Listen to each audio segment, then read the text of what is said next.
ఏం బ్రదర్ మొదలు పెడదాం. జాయిన్ అయిపోయాం మొన్న రేవటి దాకా చెప్పేసి అదే జాయిన్ ఇంకెంత. ఈరోజు జనసేన అధ్యక్షులు పవన్ కళ్యాణ్ గారిని కలవడం జరిగింది. కలిసి మేనిఫెస్టో విషయాలు కొన్ని చర్చించడం జరిగింది వారితో. ముఖ్యంగా పోలవరం ప్రాజెక్టు కానీ, విశాఖ స్టీల్ ప్లాంటు, ఉత్తరాంధ్ర సుజల స్రవంతి, అదేవిధంగా రైల్వే జోన్, వెనుకబడినటువంటి ప్రాంతాల అభివృద్ధి గురించి, వైద్యం, విద్య సమస్యల మీద గురించి కూడా ఆలోచించడం జరిగింది. ముఖ్యంగా ఉత్తరాంధ్రని పవన్ కళ్యాణ్ గారు దత్తత తీసుకోమనేసి కోరాం ఈ రోజులో. ఎందుకంటే అక్కడ బ్యాక్వర్డ్నెస్ చాలా ఎక్కువగా ఉంది, వెనుకబడతాను. ఆర్థికంగా, సామాజికంగా, విద్యా వైద్యపరంగా కూడా చాలా వెనుకబడినటువంటి ప్రాంతం అది.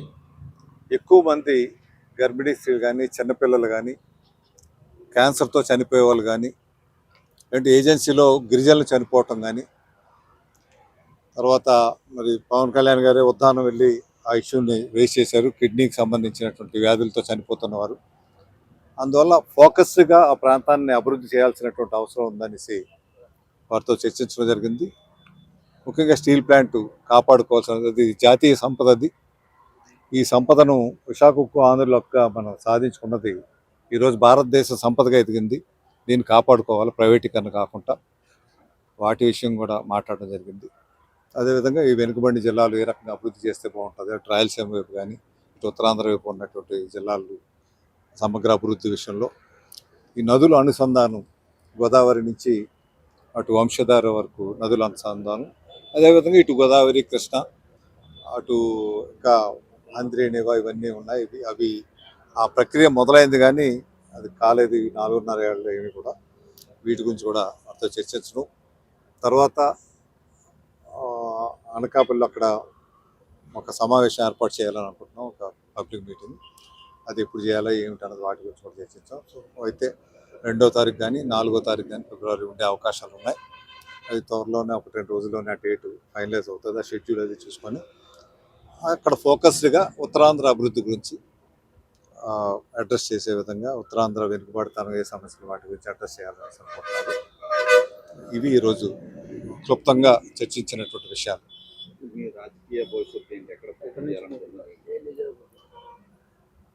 అంటే నేను ముందే చెప్పాను, నేను ఒక పర్టికులర్ ఎజెండాతో జాయిన్ అయ్యాను.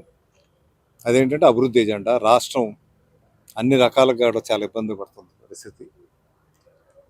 ప్రజాస్వామ్య వ్యవస్థకే పూర్తి కుప్పకూలిపోయే పరిస్థితులు ఏర్పడ్డాయి రాష్ట్రంలో. వీటిని ముందు కాపాడుకోవాల్సిన అవసరం ఉంది.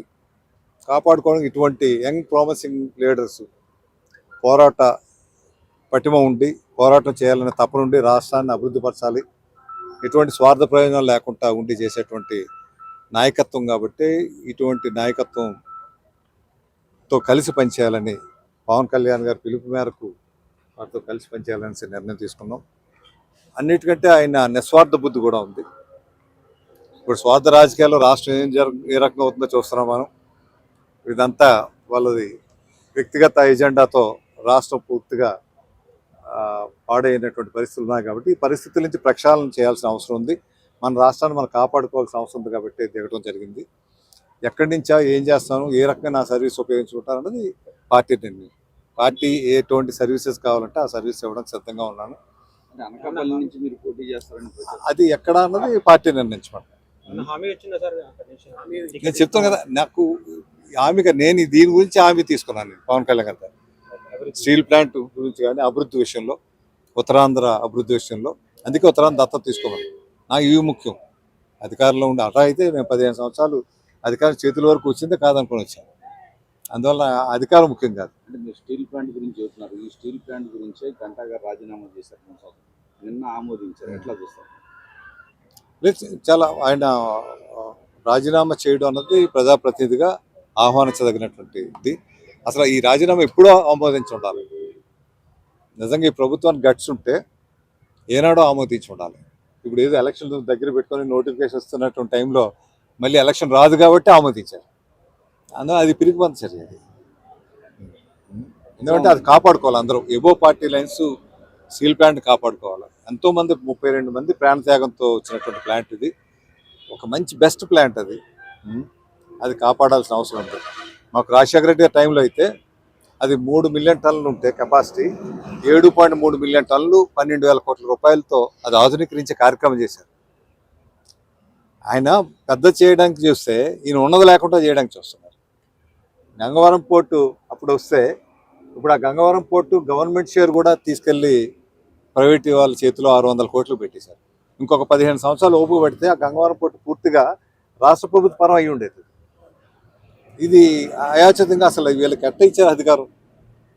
రాష్ట్ర ఉన్నటువంటి ప్రాజెక్టులు అంటే రాష్ట్ర నిధి, ఇది ప్రజల నిధి, ఇది కాపాడాలి కస్టోడియన్స్ వాళ్ళు, అంతేగాని అట్లా చేయడానికి కాదు. సార్ ఇప్పుడు పవన్ కళ్యాణ్ గారిని ఉత్తరాంధ్ర దత్తత తీసుకోమని కోరామని అంటున్నారు. సో ఉత్తరాంధ్ర నుంచి పోటీ చేయమని ఏమన్నా సూచించారా? అది ఇంకా టైం ఉంది కదా, ఇంకా చూద్దాం. అంటే మీరు ఉత్తరాంధ్ర నుంచి పోటీ చేయాలి, దత్తత తీసుకొని చేస్తే చాలా మంచిదని చెప్పాలి. మీరు చాలా ఎన్నికలు చూశారు. అట్లా ఈసారి ఎన్నికలకి ఏంటి ప్రాధాన్యత ఏంటి? ఎలా ఉండబోతుంది? ప్రజాస్వామ్య విలువలు, రాజ్యాంగం మీద, గాంధీయన్ ప్రిన్సిపల్స్ మీద, అంబేద్కరిజం మీద ఎవరికి నమ్మకం ఉన్నా వారంతా కూడా కలిసి ఈ ప్రభుత్వాన్ని కోకటి వేలుతో పెకిలించాల్సినటువంటి అవసరం ఎంతైనా ఉంది. మన రాష్ట్రాన్ని మనం కాపాడుకోవాలా.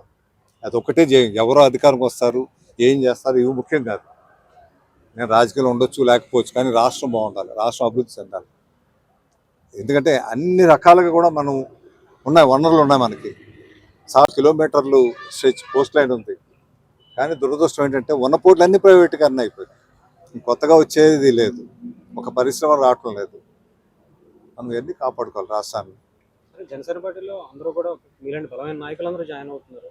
ఇంకా ఎవరన్నా బలమైన నాయకులు కాకుండా వచ్చే అవకాశం ఉంది. వైఎస్ఆర్సీపీ నుంచి కూడా చాలా మంది జాయిన్ అవుతున్నారు. వస్తారు ఇంకా, ఎందుకంటే తప్పనిసరిగా ఇంకా ముందు ముందు ఇంకా ఎక్కువ మంది వస్తారు.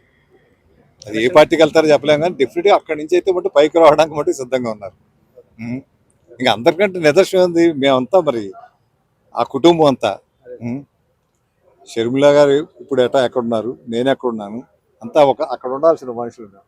అలాగే షర్మిల గారు కూడా నేను కలిసారు సార్. కలిసి ఏం మాట్లాడారు అంటే ఆవిడే చెప్పారు కదా, వీఆర్ ఫ్యామిలీ, మేము కలిసాం.